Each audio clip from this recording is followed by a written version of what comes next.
حکم الہی کیا ہے؟ ارشاد فرمایا وَقُلْ لِلْمُؤْمِنَاتِ يَغْضُضْنَ مِنْ أَبْصَارِهِنَّ وَيَحْفَظْنَ فُرُوجَهُنَّ وَلَا يُبْدِينَ زِينَتَهُنَّ إِلَّا مَا ظَهَرَ مِنْهَا وَلْيَضْرِبْنَ بِخُمُرِهِنَّ عَلَى جُيُوبِهِنَّ وَلَا يُبْدِينَ زِينَتَهُنَّ إِلَّا لِبُعُولَتِهِنَّ أَوْ آبَائِهِنَّ أَوْ آبَاءِ بُعُولَتِهِنَّ أَوْ أَبْنَائِهِنَّ أَوْ أَبْنَاءِ بُعُولَتِهِنَّ أَوْ إِخْوَانِهِنَّ أَوْ بَنِي إِخْوَانِهِنَّ أَوْ بَنِي أَخَوَاتِهِنَّ أَوْ نِسَائِهِنَّ أَوْ مَا مَلَكَتْ أَيْمَانُهُنَّ أَوِ التَّابِعِينَ غَيْرِ أُولِي الْإِرْبَةِ مِنَ الرِّجَالِ أَوِ الطِّفْلِ الَّذِينَ لَمْ يَظْهَرُوا عَلَى عَوْرَاتِ النِّسَاءِ وَلَا يَضْرِبْنَ بِأَرْجُلِهِنَّ لِيُعْلَمَ مَا يُخْفِينَ مِنْ زِينَتِهِنَّ وَتُوبُوا إِلَى اللَّهِ جَمِيعًا أَيُّهَا الْمُؤْمِنُونَ لَعَلَّكُمْ تُفْلِحُونَ۔ اور مسلمان عورتوں کو حکم دو کہ وہ اپنی نگاہیں کچھ نیچی رکھیں اور اپنی پارسائی کی حفاظت کریں اور اپنی زینت نہ دکھائیں مگر جتنا بدن کا حصہ خود ہی ظاہر ہو، اور وہ اپنے دوپٹے اپنے گریبانوں پر ڈالے رکھیں اور اپنی زینت ظاہر نہ کریں مگر اپنے شوہروں پر یا اپنے باپ یا شوہروں کے باپ یا اپنے بیٹوں یا شوہروں کے بیٹے یا اپنے بھائیوں یا اپنے بھتیجوں یا اپنے بھانجوں یا اپنی مسلمان عورتوں یا اپنی کنیزوں پر جو ان کی ملکیت میں ہوں، یا مردوں میں سے وہ نوکر جو شہوت والے نہ ہوں، یا وہ بچے جنہیں عورتوں کی شرم کی چیزوں کی خبر نہیں، اور زمین پر اپنے پاؤں اس لیے زور سے نہ ماریں کہ ان کی اس زینت کا پتہ چل جائے جو انہوں نے چھپائی ہوئی ہے۔ اور اے مسلمانوں، تم سب اللہ کی طرف توبہ کرو اس امید پر کہ تم فلاح پاؤ۔ اس آیت مبارکہ میں کتنے سارے احکام بیان کر دیے گئے، ترجمے سے ہی وہ بڑے واضح ہیں۔ پہلا حکم دیا کہ عورتیں بھی اپنی نگاہیں کچھ نیچی رکھا کریں، یعنی صرف مردوں کو حکم نہیں ہے کہ عورتوں پر نظر نہ ڈالیں، عورتوں کو بھی حکم ہے کہ مردوں پر نظر نہ ڈالیں، کیونکہ عورتوں کو بھی نگاہوں کی حفاظت کی حاجت ہے، ورنہ ادھر سے بھی معاملہ خراب ہونا شروع ہو سکتا ہے۔ دوسرا فرمایا کہ اپنی شرمگاہوں کی حفاظت کریں۔ اس کے ساتھ فرمایا کہ عورتیں اپنی زینت کو ظاہر نہ کریں مگر اتنا حصہ، بدن کا اتنا حصہ جتنا خود ظاہر ہے، جیسے ہاتھ ہیں، پاؤں ہیں، تو ہاتھ پاؤں اگر عورت کے ظاہر ہو جاتے ہیں تو یہ گناہ نہیں، ہاتھ پاؤں اگر کھلے رہ گئے تو یہ گناہ نہیں۔ ہاں اگر کوئی تقوی پہ عمل کرتا ہے اور کوئی عورت ہاتھ پاؤں بھی چھپاتی ہے تو یہ بہت ہی اچھا ہے۔ عورت پردہ جتنا زیادہ کرے گی اتنی خیر ہی خیر ہے۔ تو ہاتھ پاؤں کا اگرچہ استثناء ہے، رخصت ہے، کوئی اگر اسے کھول کر رکھے تو گناہ گار نہیں، لیکن اگر پردہ کرے تو بہت ہی اچھا ہے، لہذا ہاتھوں اور پاؤں کا پردہ بھی کرنا چاہیے۔ اور چہرے کے بارے میں یہ ہے کہ چہرے کا اصولی طور پر تو اس کا چھپانا واجب نہیں ہے، لیکن جب فتنہ اس قدر زیادہ ہو جیسے ہمارے زمانے کے حالات ہیں تو ہمارے زمانے میں علماء نے فرمایا کہ چہرے کا پردہ بھی لازمی طور پر کیا جائے، محل فتنہ میں چہرہ کھولنا گناہ ہوگا۔ اچھا، اب اس کے بعد فرمایا کہ جو عورتیں جو ہیں وہ اپنی چادریں، اپنے دوپٹے اپنے گریبانوں پر ڈالے رکھیں، جیسے عورت اپنا دوپٹہ جو ہے وہ اپنے گریبان پہ ڈال کے رکھے تاکہ اس کا سینے کا حصہ، اس کی گردن وغیرہ جو ہے یہ ظاہر نہ ہو۔ تو اس سے پتہ چلا کہ اس حصے کو بھی چھپانے کا حکم ہے۔ تو وہ لباس کہ جو عورتیں پہنتی ہیں اور سینے کا اگلا حصہ کھلا ہے اور جناب کمر کا پیچھے کا حصہ کھلا ہے، ایسا لباس پہننا حرام ہے، غیر مردوں کے سامنے ایسا لباس پہننا حرام۔ اب اس کے بعد فرمایا کہ عورتیں اپنی زینت کو ظاہر نہ کریں، لیکن کن کے سامنے ظاہر کر سکتی ہیں؟ ایک شوہر اور اس کے علاوہ جو محارم ہیں۔ اب پھر محارم کی آگے ساری تفصیل ہے کہ باپ ہے، بیٹا ہے، اور شوہر کا باپ ہے، شوہر کے بیٹے ہیں، اور بھائی ہیں، اور بھتیجے ہیں، بھانجے ہیں، تو یہ سارے کے سارے وہ ہیں کہ جن سے پردہ کرنا جو ہے وہ لازم نہیں ہے۔ تو شوہر سے پردہ نہیں ہے، اور اسی طریقے سے جو محارم ہے ان کے سامنے بھی اگر گلا یا پنڈلی یا کلائی یہ ظاہر ہو جاتی ہے تو اس میں گناہ نہیں۔ اچھا، اسی طرح جو مسلمان عورتیں ہیں ان سے بھی پردے کا حکم نہیں کہ مسلمان عورتیں ہیں تو ان سے پردے کی حاجت نہیں ہے۔ عورت کے سامنے اپنے جو ہے وہ گریبان کو، اپنا جو ہے وہ سینے کے اوپر کے حصے کو، اپنے بازو وغیرہ کھول سکتی ہیں۔ ہاں، کافر عورت سے پردے کا حکم ہے۔ کافر عورت سے ایسے ہی پردہ کیا جائے گا جیسے مرد سے پردہ کیا جاتا ہے۔ اور اسی طرح جو عورتوں کی کنیزیں ہیں ان سے بھی پردہ کرنے کی حاجت نہیں۔ اسی طرح وہ نوکر کے جو اتنے بوڑھے ہو چکے کہ ان میں وہ جو جنسی خواہش ہے وہ ختم ہو چکی، جیسے بالکل بڈھا کھوسڑ جس کو ہم کہتے ہیں نا، کہ اتنا بوڑھا کہ جس کے اندر وہ بالکل طلب ہی نہیں ہے، تو اس سے بھی پردے کے وہ شدت والے احکام نہیں ہیں۔ البتہ اگر دیکھنے کے اندر جو ہے وہ شہوت پیدا ہونے کا اندیشہ ہے تو پھر ان سے بھی پردہ کیا جائے گا۔ اور اسی طرح وہ بچے جو اتنے چھوٹے ہیں کہ جن کو ان معاملات کا پتہ ہی نہیں ہے کہ میاں مرد عورت کے تعلقات کس طرح کے ہوتے ہیں، تو جو اتنے چھوٹے بچے ہیں ان سے بھی پردہ کرنے کی حاجت نہیں۔ مزید حکم دیا کہ عورتیں اپنے پاؤں زور سے زمین پر نہ ماریں۔ جیسے پاؤں کے اندر عورتوں نے جو ہے وہ مختلف زیور پہنے ہوتے ہیں، تو اگر وہ چلتے ہیں تو اس سے اس کی جو آواز ہے وہ پیدا ہوتی ہے، تو ایسی آواز پیدا ہو تو اسے غیر مردوں کے سامنے پہننے کی اجازت نہیں، یا ایسی جگہ نہیں پہن سکتے کہ جہاں پر چلنے سے اس کی آواز غیر مردوں تک جائے۔ اگر اپنے صرف شوہر کے سامنے وہ پہنتی ہیں تو اس میں کوئی حرج نہیں، لیکن غیر مردوں تک آواز جائے گی تو اس کی اجازت نہیں ہے۔ تو اس کے بعد اب مجموعی طور پہ سب مسلمانوں کو فرمایا کہ اے مومنو، اللہ کی طرف سب مل کر توبہ کرو تاکہ تم فلاح پاؤ۔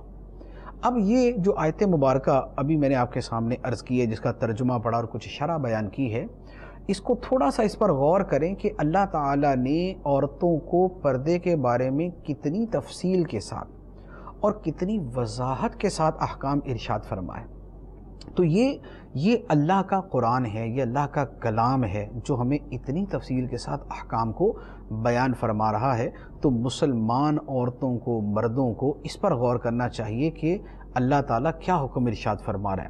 لہذا جہاں پر بے پردگی ہے، اب خواہ وہ کو دینی محفل ہی ہے کہ وہاں پر مرد و عورت اس طرح اکٹھے ہوتے ہیں کہ بے پردگی کا ماحول پیدا ہوتا ہے، یا مرد و عورتوں سب کو اکٹھا بغیر کسی رکاوٹ کے بٹھا دیا جاتا ہے، تو خواہ وہ دین کے نام پہ ہو یا انٹرٹینمنٹ کے نام پہ ہو، ایسی جگہوں پر عورتوں کا جانا، ایسی مخلوط اجتماع کے اندر شرکت کرنا ان کے لیے جائز نہیں بلکہ ناجائز و حرام ہے، جہاں پر بے پردگی کی صورتیں پائی جاتی ہیں۔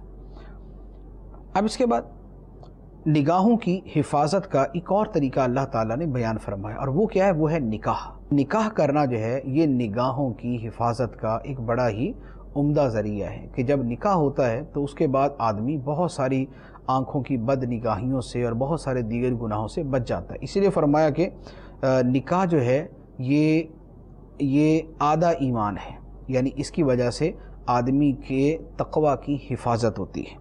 ارشاد فرمایا وَأَنكِحُوا الْأَيَامَ مِنكُمْ وَالصَّالِحِينَ مِنْ عِبَادِكُمْ وَإِمَائِكُمْ إِنْ يَكُونُوا فُقَرَاءَ يُغْنِهِمُ اللَّهُ مِنْ فَضْلِهِ وَاللَّهُ وَاسِعٌ عَلِيمٌ، اور تم میں سے جو بغیر نکاح کے ہوں اور تمہارے غلاموں اور لونڈیوں میں سے جو نیک ہیں ان کے نکاح کر دو، اگر وہ فقیر ہوں گے تو اللہ انہیں اپنے فضل سے غنی کر دے گا، اور اللہ وسعت والا، علم والا ہے۔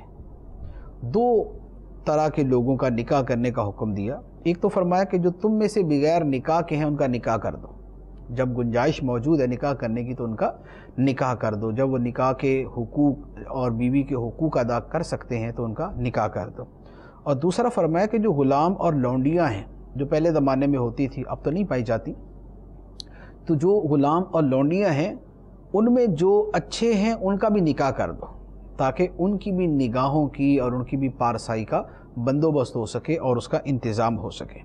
اب جہاں تک اس بات کا تعلق ہے کہ بعض اوقات آدمی غریب ہوتا ہے، نکاح ہو جائے گا تو بیوی کا خرچہ کیسے اٹھائے گا، تو ایک تو یہ ہے کہ اصلاً ہی استطاعت ہی نہیں ہے خرچہ اٹھانے کی، تو اگر کسی کو یہ پتہ ہے کہ میں بیوی کا خرچہ اٹھا ہی نہیں سکتا، اس کے احکام تو جدا ہے، لیکن جسے یہ تھوڑا اندیشہ ہے کہ یار پتہ نہیں بعد میں اٹھا سکوں گا یا نہیں اٹھا سکوں گا، جبکہ اس میں ہمت موجود ہے، طاقت موجود ہے، محنت مزدوری کرے گا تو وہ بیوی کا خرچہ بھی اٹھا لے گا اور دیگر حقوق بھی پورے کر لے گا۔ تو فرمایا کہ ان کے نکاح کر دو، اگر وہ فقیر ہوں گے تو اللہ انہیں اپنے فضل سے غنی کر دے گا، انہیں قناعت عطا فرما دے گا یا ان کے مال کے اندر برکت پیدا فرما دے گا۔ تو لہذا نکاح سے صرف اس وجہ سے نہ رکا جائے کہ ہم خرچے نہیں اٹھا سکتے۔ جب آدمی پہ ذمہ داری پڑتی ہے تو آدمی ذمہ داری اٹھا بھی لیتا ہے۔ ہمارے سامنے، آنکھوں کے سامنے اس طرح کے سینکڑوں نہیں ہزاروں مشاہدات ہوں گے کہ جو لوگ شادی سے پہلے کچھ نہیں کرتے، شادی ہو جاتی ہے، ذمہ داری سر پہ پڑتی ہے تو ذمہ داریاں اٹھا بھی لیتے ہیں۔ تو لہذا شادی کے اندر صرف اس وجہ سے تاخیر نہ کی جائے، بلکہ کام کاج کی طرف، جو کام نہیں کرتا وہ کام کاج کی طرف آئے اور بہرحال شادی کرے، اس کے لیے یہی بہتر ہے۔ اچھا، اب اس کے بعد جو نکاح نہ کر سکیں، جن کے اندر گنجائش ہی نہیں ہے، بالکل مالی استطاعت ہی نہیں ہے، پتہ ہے کہ شادی کرے گا تو بیوی بھوکی مرے گی، تو ایسے لوگوں کے لیے پھر یہ حکم ہے کہ شادی تو نہ کریں، کیونکہ جب حقوق نہیں ادا کر سکتے تو شادی کرنا بھی جائز نہیں ان کے لیے۔ شادی تو نہ کریں، لیکن اپنے تقوی، اپنی پارسائی کی حفاظت کریں، یہ تو ان کو کرنا ہی پڑے گا۔ یہ نہیں ہے کہ شادی بھی نہ کریں اور بعد میں بدکاری کرتے پھریں، نہیں، شادی نہیں کریں گے کیونکہ گنجائش نہیں ہے تو شادی کرنا جائز نہیں، لیکن اس کے ساتھ اپنی پارسائی کی حفاظت کریں۔ کیسے؟ نگاہوں کی حفاظت کریں، روزے رکھیں، کثرت سے روزے رکھیں، اپنے خیالات کو پاک کریں اور اچھی صحبت اختیار کریں، تو بہر صورت بدکاری سے اپنے آپ کو بچا کے رکھیں، ان کے حق میں یہی بہتر ہے۔ اور ایک دوسرا حکم اس آیت میں بیان کیا گیا، اس کے بارے میں عرض کرتا ہوں۔ ارشاد فرمایا وَلْيَسْتَعْفِفِ الَّذِينَ لَا يَجِدُونَ نِكَاحًا حَتَّى يُغْنِيَهُمُ اللَّهُ مِنْ فَضْلِهِ وَالَّذِينَ يَبْتَغُونَ الْكِتَابَ مِمَّا مَلَكَتْ أَيْمَانُكُمْ فَكَاتِبُوهُمْ إِنْ عَلِمْتُمْ فِيهِمْ خَيْرًا وَآتُوهُمْ مِنْ مَالِ اللَّهِ الَّذِي آتَاكُمْ، اور جو لوگ نکاح کرنے کی طاقت نہیں پاتے انہیں چاہیے کہ پاک دامنی اختیار کریں یہاں تک کہ اللہ انہیں اپنے فضل سے مالدار کر دے، اور تمہارے غلام اور لونڈیوں میں سے جو مال کما کر دینے کی شرط پر آزادی کے طلبگار ہوں تو تم انہیں یہ معاہدہ لکھ دو، اگر تم ان میں کچھ بھلائی جانو اور تم بھی ان کی اللہ کے اس مال سے مدد کرو جو اس نے تمہیں دیا ہے۔ یہاں پر دو حکم ہوئے، ایک تو فرمایا کہ جو نکاح کی طاقت نہیں رکھتے، بالکل ہی خرچہ اٹھانے کے قابل نہیں، تو فرمایا کہ وہ عفت اور پاک دامنی اختیار کریں حتیٰ کہ اللہ انہیں اتنا مال دے دے کہ وہ نکاح کر سکیں، تو تب تک وہ پاک دامنی ہی اختیار کریں، بدکاری میں نہ پڑیں۔ دوسرا حکم دیا یہ غلاموں کے بارے میں، غلاموں اور باندیوں کے بارے میں۔ وہ کیا ہے؟ غلاموں اور لونڈیوں کے بارے میں ایک حکم تھا کہ اگر وہ تم سے یہ کہیں، یعنی اپنے مالک سے اگر وہ یہ کہیں کہ جناب ہم آپ سے ایک معاہدہ کرنا چاہتے ہیں، آپ ہم سے اتنا مال لے لیں اور ہمیں آزاد کر دیں۔ جیسے ایک غلام اگر اپنے آقا سے یہ کہے کہ جناب آپ مجھ سے 5 لاکھ روپیہ لے لیں لیکن مجھے آزاد کر دیں، تو اللہ تعالیٰ فرماتا ہے کہ ان مالکوں کو چاہیے کہ اس معاہدے کو قبول کر لیں کہ 5 لاکھ جب تم دو گے تو میری طرف سے تم آزاد۔ اب اس کے بعد اس غلام کو کچھ کمانے کی اجازت دی جائے گی تاکہ وہ اپنا مال وغیرہ کا انتظام کر کے مالک کے حوالے کر دے۔ اب یہ مالک، غلام تو محنت کرے گا، لیکن اس کے ساتھ اللہ تعالیٰ فرماتا ہے کہ اے مالکو، تمہیں بھی چاہیے کہ اللہ نے جو تمہیں مال دیا ہے تم بھی ان کی کچھ مدد کرو، تو تم بھی ان کو کچھ مال دے دو تاکہ ان کی رقم جلدی جمع ہو کر وہ تمہیں دے سکے اور ان کو آزادی مل جائے۔ یہ کیا ہے اصل میں؟ اس کے پیچھے حکمت یہ ہے کہ اسلام غلام بنانا پسند نہیں کرتا، غلاموں کو آزاد کرنا پسند کرتا ہے۔ غلام بنانے کے احکام ہے، جنگ کے موقع پہ وہ ایک اپنی جگہ جدا پوری بحث ہے، لیکن شریعت میں غلاموں کو آزاد کرنے کو بڑا پسند کیا گیا ہے۔ روزہ توڑ دو تو غلام آزاد کرو، زہار ہو جائے تو غلام آزاد کرو، قسم توڑ دو تو غلام آزاد کرو، تو غلام آزاد کرو، غلام آزاد کرو، غلام آزاد کرو، بار بار ان چیزوں کا حکم دیا گیا۔ تو یہاں پر بھی انہی غلاموں کی فیور کے اندر ایک بات ہے کہ اگر وہ اپنی آزادی چاہیں کہ مال دے کر ہمیں آزاد کر دو، تو تم ان کا اس معاہدے کو تسلیم کر لو۔ اس معاہدے کو عقد مکاتبت کہا جاتا ہے، مکاتبت، عقد مکاتبت۔ تو اگر کوئی غلام لونڈی یہ کرنا چاہے تو تم اس کے ساتھ یہ معاہدہ کر لو اور خود بھی ان کی مدد کرو۔ اب اس کے بعد اگلا حکم ہے، وہ کیا ہے؟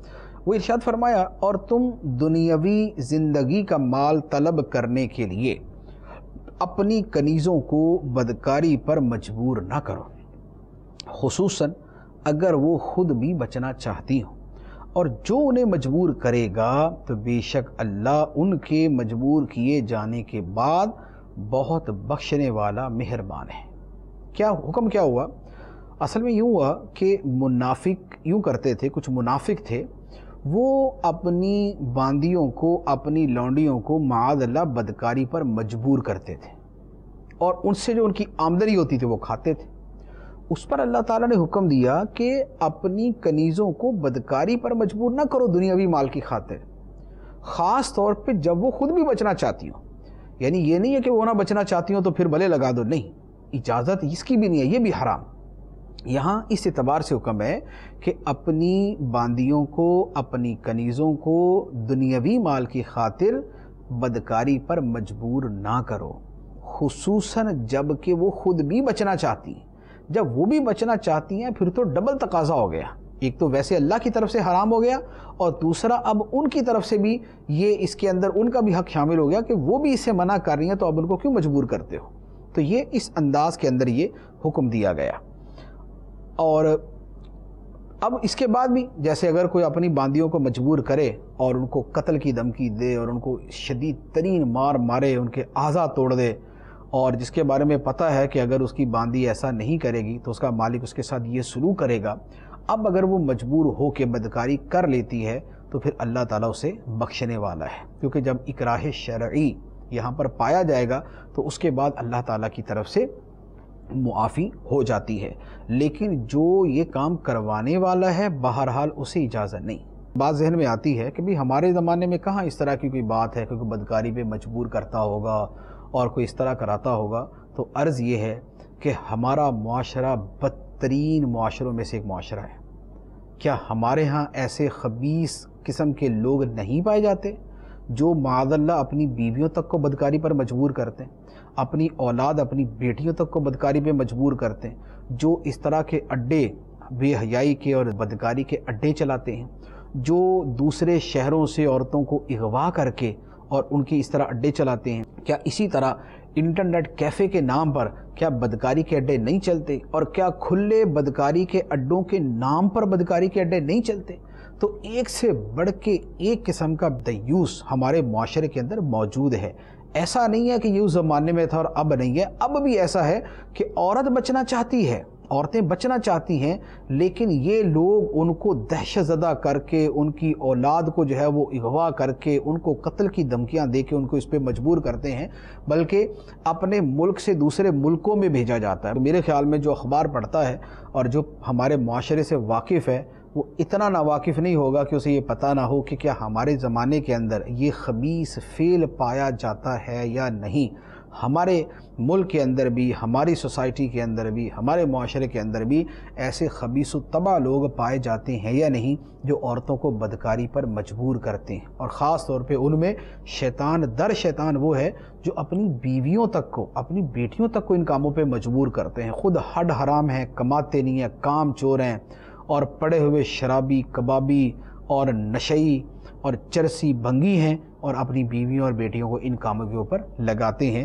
تو ایسوں کے لیے جو ہے بطور خاص یہ حکم جو ہے وہ یاد رکھنے کا ہے، جو اپنے محارم کے اندر، اپنے اہل خانہ کے اندر بے حیائی کو دیکھے اور منع نہ کرے، بے حیائی کو دیکھے اور منع نہ کرے، اور یہاں میں بات کر رہا ہوں بے حیائی پہ مجبور کرے۔ تو جو پہلا ہے کہ دیکھے اور منع نہ کرے، نبی پاک علیہ السلام نے اسے فرمایا کہ وہ دیوس ہے، اور فرمایا کہ وہ جنت میں داخل نہیں ہوگا، اور جو مجبور کرے وہ اس سے بدرجہ اولا جنت میں داخل ہونے کا حقدار نہیں ہے۔ اللہ تعالیٰ عافیت عطا فرمائے، ہمارے معاشرے کی اصلاح فرمائے۔ اب ان آیات کے آخر میں اللہ تعالیٰ نے فرمایا وَلَقَدْ أَنزَلْنَا إِلَيْكُمْ آيَاتٍ مُبَيِّنَاتٍ وَمَثَلًا مِّنَ الَّذِينَ خَلَوْا مِن قَبْلِكُمْ وَمَوْعِظَةً لِّلْمُتَّقِينَ، اور بے شک ہم نے تمہاری طرف روشن آیتیں اور تم سے پہلے لوگوں کا حال اور ڈر والوں کے لیے نصیحت نازل فرمائی۔ قرآن کیا ہے؟ روشن آیتیں. قرآن کیا ہے؟ پہلے لوگوں کی مثالیں.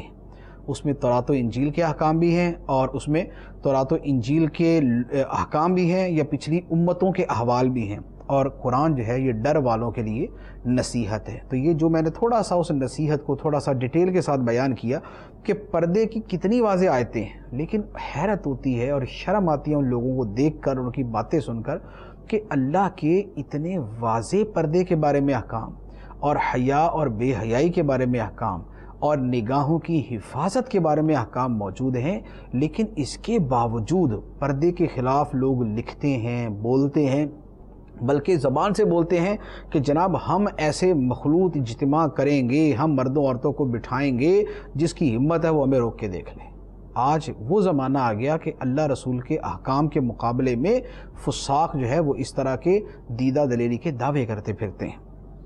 اب اس کے بعد اللہ تعالیٰ نے ایک مثال بیان فرمائی ہے، اور وہ مثال ہے اللہ کے نور کی.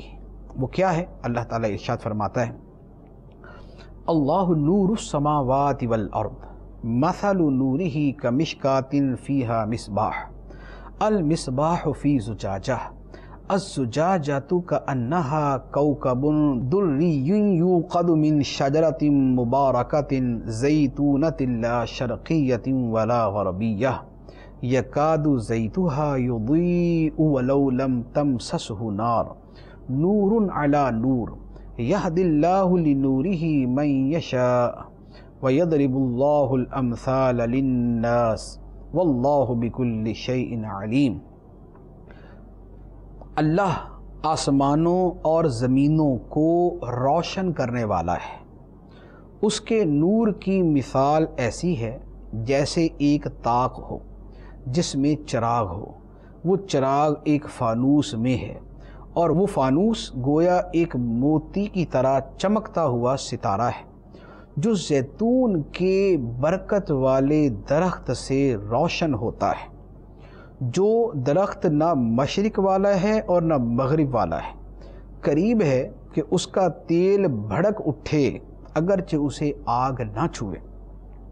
نور پر نور ہے. اللہ اپنے نور کی راہ دکھاتا ہے جسے چاہتا ہے، اور اللہ لوگوں کے لیے مثالیں بیان فرماتا ہے، اور اللہ ہر شے کو خوب جاننے والا ہے. اس آیت کی بہت ساری تعبیرات بیان کی گئی ہیں. ان میں سے ایک تعبیر یہ ہے کہ یہاں پر جو نور ہے اس سے مراد نور ہدایت ہے. وہ نور ہدایت جو ہے یہ اس کی مثال ہے کہ نور ہدایت مثل ایک طاق کے ہے. اس طاق کے اندر ایک فانوس ہے، فانوس کے اندر ایک چراغ ہے. وہ چراغ روشن ہے. وہ چراغ جس تیل سے روشن ہے وہ نہ شرقی ہے نہ غربی، نہ یہودیوں والا ہے نہ عیسائیوں والا، بلکہ وہ ابراہیم علیہ السلام والا ہے جو نہ یہودی ہے نہ عیسائی. اور اس کی روشنی جو ہے، اس کا جو تیل ہے وہ اس قدر اعلیٰ قسم کا ہے کہ اگر اسے آگ نہ بھی چھوئے تب بھی وہ خود بخود جل اٹھے. تو یہ نور ہدایت کی مثال بیان کی گئی.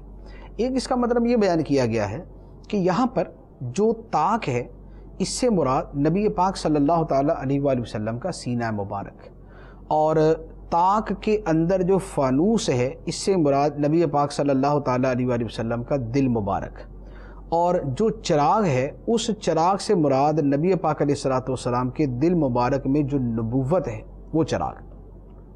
نبی پاک علیہ السلام کی جو نبوت کا چراغ ہے وہ اس اعلیٰ درجے کے نبوت کے تیل سے روشن ہے، جو تیل اس درخت کا ہے جو نہ شرقی ہے نہ غربی. کیا کہ نبی پاک علیہ السلام کی جو نبوت ہے نہ وہ جانب یہودیت سے ہے نہ وہ جانب عیسائیت سے ہے، بلکہ وہ حضرت ابراہیم علیہ السلام کی جانب سے ہے. اور نبی پاک علیہ السلام کی نبوت کا چراغ اس قدر اپنے جوبن پر اور اس قدر اپنی اعلیٰ پن کے اوپر ہے کہ اگر آپ دعوی نبوت نہ بھی کریں تو آپ کے اخلاق کریمہ اور آپ کا کردار مبارک ایسا ہے جو لوگوں کو خود بتا دے کہ یہ اللہ کے نبی. تو یہ نبی پاک علیہ السلام کی ذات مبارکہ کی مثال ہے. اب اس کی اور بھی بہت ساری تعبیریں ہیں، لیکن یہ دو جو بڑی واضح تعبیرات بیان کی گئی ہیں ان کا بیان. تو فرمایا کہ یہ جو سارا سلسلہ ہے یہ نور پہ نور ہے. ہدایت کی مثال ہے تو ہدایت بھی نور پہ نور ہے. وہ ہدایت قرآن کی صورت میں ہے، وہ ہدایت نبی پاک علیہ السلام کے لائے ہوئے طریقے کی صورت میں ہے، وہ ہدایت وحی کی روشنی میں ہے، اس ہدایت کے لانے والے جبرائیل امین علیہ السلام ہے، وہ ہدایت خدا کی طرف سے آنے والی ہے. تو یہ سلسلہ ہدایت جو ہے یہ نور پہ نور ہے. اور دوسرا کہ نبی پاک علیہ السلام کی نبوت ہے، وہ نبوت قلب اطہر میں ہے، قلب اطہر آپ کے سینہ مبارکہ میں ہے، تو یہ نور پہ نور. یہ سلسلہ نور ہے اور اللہ اپنے نور کی راہ دکھاتا ہے جسے چاہتا ہے. اب اللہ تعالیٰ اس طاق کو جس کے اندر یہ فانوس اور فانوس میں پھر وہ آگے چراغ ہے، اس کے بارے میں فرماتا ہے کہ فی بیوت اذن اللہ ان ترفع وَيُذْكَرَ فِيهَا اسْمُهُ يُسَبِّحُ لَهُ فِيهَا بِالْغُدُوِّ وَالْآصَالِ، کہ یہ جو نور الہی کی مثال اس طاق کی طرح ہے جو طاق ان گھروں میں ہے، ان گھروں میں ہے، مسجدوں میں، ان گھروں میں ہے جن کی تعظیم کرنے اور ان میں اللہ کا نام ذکر کیے جانے کا اللہ نے حکم دیا ہے. ان مسجدوں میں صبح و شام اللہ کی تسبیح بیان کرتے ہیں. یہ جو ہدایت ہے یہ ہدایت کا چراغ کہاں روشن ہے؟ ان گھروں میں، ان مسجدوں میں جنہیں بلند کرنے کا اور جن میں اللہ کا ذکر کرنے کا، اللہ کا نام ذکر کرنے کا حکم دیا گیا ہے، اور جس میں صبح و شام تسبیح کرتے ہیں. کون تسبیح کرتے ہیں؟ اگلی آیت میں ان کا بیان فرمایا رجال لا تلہیہم تجارت ولا بیع عن ذکر اللہ واقام الصلاة وایتاء الزکاة یخافون یوما تتقلب فیہ القلوب والابصار. مسجدوں میں صبح و شام تسبیح کرتے ہیں کون؟ وہ مرد جن کو تجارت اور خرید و فروخت اللہ کے ذکر اور نماز قائم کرنے اور زکوٰۃ دینے سے غافل نہیں کرتی. وہ اس دن سے ڈرتے ہیں جس میں دل اور آنکھیں الٹ جائیں گے. مسجدوں میں تسبیح کون کرتے ہیں صبح و شام؟ اللہ کے ایسے بندے کہ تجارت اور خرید و فروخت انہیں اللہ کی یاد سے غافل نہیں کرتی. وہ کاروبار بھی کرتے ہیں، وہ تجارت بھی کرتے ہیں، لیکن اس کے باوجود اللہ کو یاد بھی کرتے ہیں، نمازیں بھی پڑھتے ہیں، زکوٰۃ بھی ادا کرتے ہیں. یہ دنیاوی مال، یہ دنیاوی تجارت انہیں اللہ کی یاد سے غافل نہیں کر پاتی. یہ کون تھے؟ صحابہ کرام تھے کہ اذان کی آواز سنی، اپنی دکان بند، فوراً مسجد کی طرف چل دیے. یہ تابعین تھے، یہ بزرگان دین تھے، یہ سلف صالحین تھے جن کا طریقہ یہ تھا کہ اذان کی آواز سنتے ساتھ ہی اپنے سب کام چھوڑ کر مسجد کی طرف چل دیتے تھے. یہ ہے ہمارے سلف صالحین کا، ہمارے بزرگان دین کا طریقہ. اللہ ہمیں بھی توفیق عطا فرمائے کہ ہم بھی اپنی تجارت، اپنی نوکری سے اٹھ کر اذان سن کر مسجد کی طرف چل پڑا کریں، اور جب جماعت ہو رہی ہے، اذان ہو چکی، اللہ کی طرف منادی نے بلا لیا، تو اس کے بعد اپنے کاروبار میں نہ لگے رہیں، اپنی نوکری کے اندر نہ مصروف رہیں، بلکہ اللہ کے گھر کی طرف اللہ کی یاد کے لیے چل پڑیں. اب یہ جو لوگ اللہ کے مقبول بندے تسبیح کرتے ہیں، کیوں کرتے ہیں؟ اللہ تعالیٰ نے اس کا بیان فرمایا لِيَجْزِيَهُمُ اللَّهُ أَحْسَنَ مَا عَمِلُوا وَيَزِيدَهُم مِّن فَضْلِهِ وَاللَّهُ يَرْزُقُ مَن يَشَاءُ بِغَيْرِ حِسَاب، تاکہ اللہ انہیں ان کے بہتر کاموں کا بدلہ دے اور اپنے فضل سے انہیں مزید بھی عطا فرمائے، اور اللہ جسے چاہتا ہے بغیر حساب کے رزق عطا فرماتا ہے.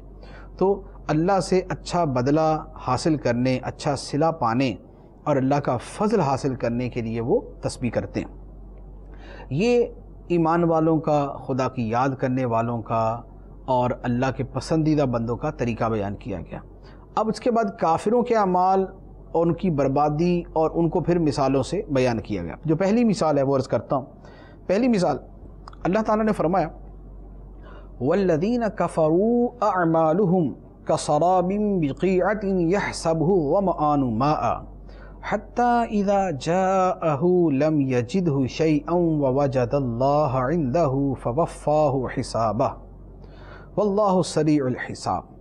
اور کافروں کے اعمال ایسے ہیں جیسے کسی بیابان میں دھوپ میں پانی کی طرح چمکنے والی ریت ہو. پیاسا آدمی اسے پانی سمجھتا ہے، یہاں تک کہ جب وہ اس کے پاس آتا ہے تو اسے کچھ بھی نہیں پاتا، اور اللہ کو اپنے قریب پائے گا تو اللہ اسے اس کا پورا حساب دے گا، اور اللہ جلد حساب کر لینے والا ہے. کیا فرمایا؟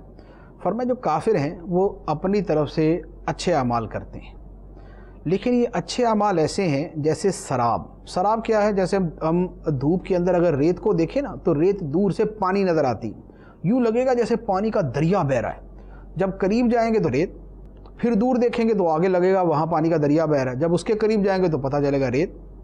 تو وہ ریت ہی ریت نظر آتی ہے، حقیقت میں وہ ریت ہی ہوتی ہے، لیکن دکھنے کے اندر وہ پانی نظر آتا ہے۔ تو اللہ تعالیٰ فرماتا ہے کہ کافروں کے اعمال ایسے ہیں جیسے ایک پیاسا آدمی دور سے ریت کو دیکھتا ہے اور اسے وہ پانی لگتا ہے تو وہ پانی سمجھ کے اس کے پاس جاتا ہے، لیکن ملتا کچھ بھی نہیں۔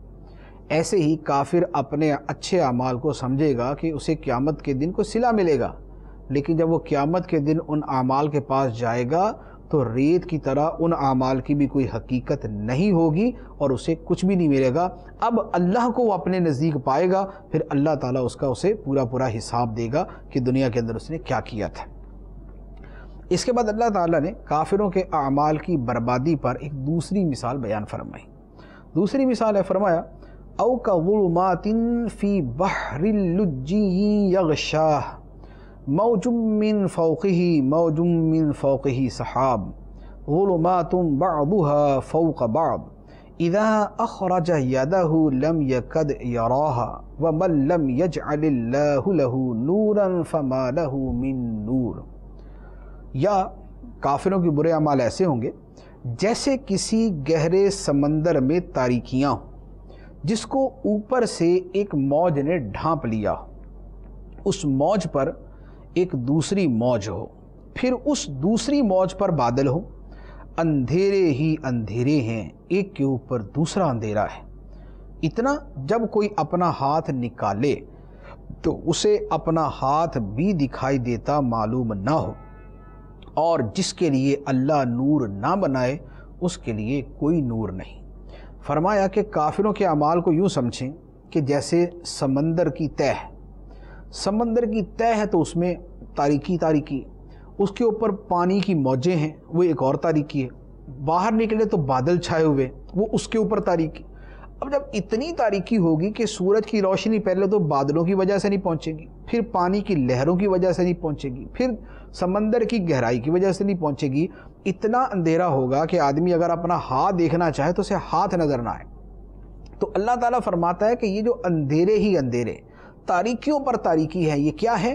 یہ کافر کے اعمال اسی طرح ہے کہ کافر کے عمل پر اس کے عمل کی تاریکی ہے جو کفر سے ملی ہوئی ہے، اس کے اوپر اس کے قول کی تاریکی ہے، اس کے اوپر اس کے اعتقاد کی تاریکی ہے، تو اس کا عقیدہ اندھیرا، اس کا قول اندھیرا، اس کا عمل اندھیرا، یہ تاریکیاں ہی تاریکیاں ہیں، تو لہذا اس سے اپنا کوئی عمل نظر نہیں آئے گا، کیونکہ اللہ نے اس کے لیے نور رکھا ہی نہیں ہے۔